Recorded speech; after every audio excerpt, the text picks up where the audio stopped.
Hi everyone, welcome back to another episode of Webtech Tutorial.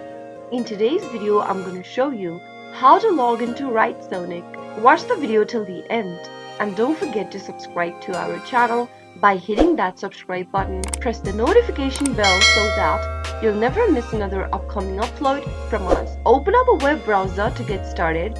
In the web address bar, type in WriteSonic.com and press enter on your keyboard. Once you end up in the official site, click the sign in link.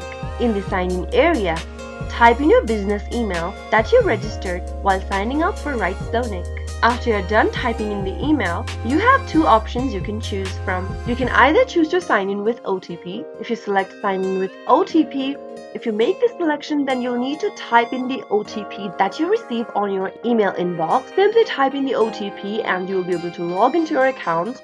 If you want to sign in with password, then click on sign in with password and type in the password that you created while signing up for WriteSonic.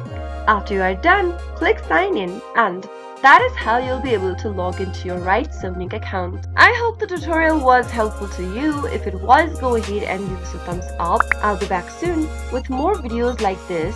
Thank you for watching.